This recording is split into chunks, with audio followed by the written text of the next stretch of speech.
যে আগাম নির্বাচনের ইন্ডিয়ার ইস্যু বিনা সিকরি কি বলেছিল দেখান তো এডিটর সাহেব আবার দেখান The political parties of Bangladesh are saying this to Mohammed Yunus. Elections first. The reforms are to be done only by an elected government. This is business. ঠিক তার পরদিন বলল ভারতীয় সেনা প্রধান যে 5 তারিখ নাকি সারাক্ষণ সে ওয়াকার সাহেবের টাচে ছিল। হ্যাঁ, ওর মুখেই শুনেন, নিজের মুখেই শুনেন, এই যে এডিটর সাহেব শুনে দেন। I am in touch with the chief of Bangladesh during the time of when this changeover took place. I was in constant touch with him, and even thereafter, in November 24, we had a video conference also. As far as the military cooperation is concerned, is again going up in the same way. Our officers have moved there for the NDC also.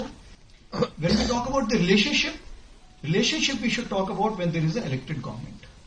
So as of now, the relationship is with the military is well and perfect. তাইলে ওয়াকার সাহেবের মধ্যস্থতায় যা যা হয়েছে পাওয়ার ট্রান্সফারের তা Indian সেনাবাহিনীর সাথে আলাপ করে হয়েছে, ঠিক কিনা? এবার বুঝেছেন তো বিপ্লব কখন কেমনে কোনটি গেছে? আমি কই নাই আগে কইছিলাম, কই নাই আগে ক্যান্টনমেন্টে যায়েন না কইছিলাম, না কইছিলাম। এখন বুঝেছেন তো যে মাখা ভাত খাইছেন আর জনগণরে খাওয়াইছেন তা মাইকা দিছিল ইন্ডিয়া। আর কি কইছে? নির্বাচিত সরকার আসলে সম্পর্ক স্বাভাবিক হবে। আবার শুনেন, when we talk about the relationship we should talk about when there is an elected government.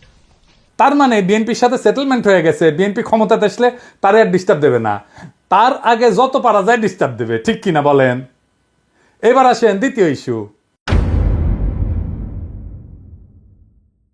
বিশিষ্ট বাম মোশাহিদা সুলতানা হাঙ্কেরে প্রথম আলো ওটা একটা জুলাই বিপ্লব নিয়ে কলাম লিখেছে, সেটি লিখেছে আনু মোহাম্মদ নাকি এক দফার ঘোষণা দিছিল আর তারপরেই নাকি হাসিনা পলাইছিল, বুঝাও। লিখেছে প্রেস ক্লাবে হাসিনার পদত্যাগের এক দফা দাবি ঘোষণা করেন অধ্যাপক আনু মোহাম্মদ। ঘোষণার পরপর একটি মিছিল প্রেস ক্লাব থেকে যাত্রা করে শহীদ মিনার অভিমুখে।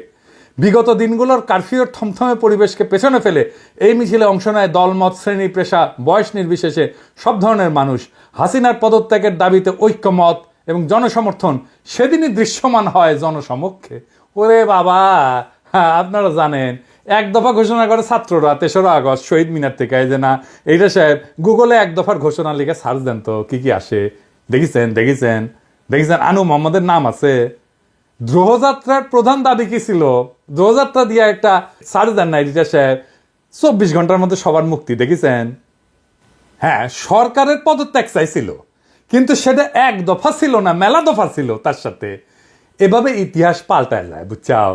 এভাবেই প্রথম আলো তার পক্ষের বয়ান তৈরি করে বামেদের লেগা, মানে রক্ত দিল সবাই আর নেতৃত্ব হয়েছে বামের।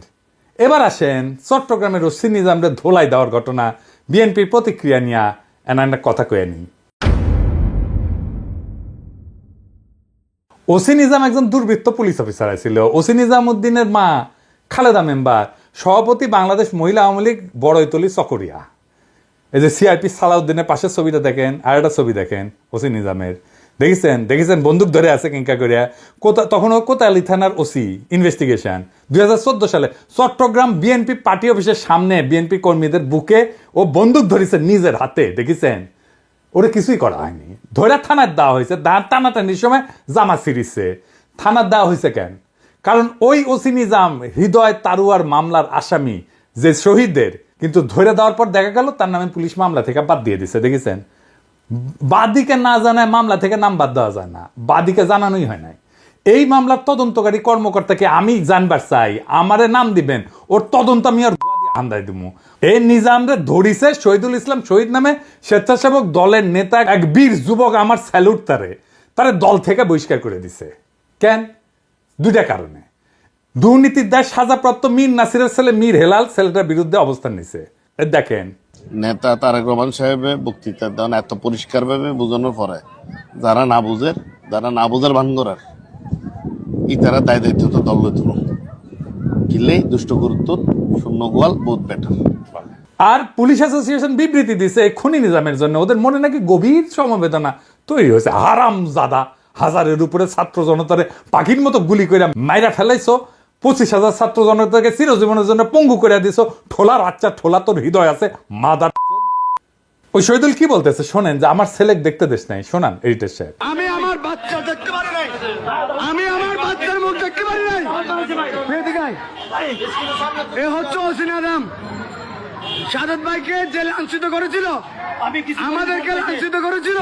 জামাতের নেতাকে ধরে শিশু সন্ত্রাসী বলে চালান দিছে 3-3 বার, তার দোকান লুটপাট করিছে, বউ বাচ্চা গেছে দেখা করতে, বাচ্চার 104 ডিগ্রি জ্বর আসছিল, দেখা করতে দেন, সারা রাত ওই বাচ্চাটারে বসায় রাখিছে।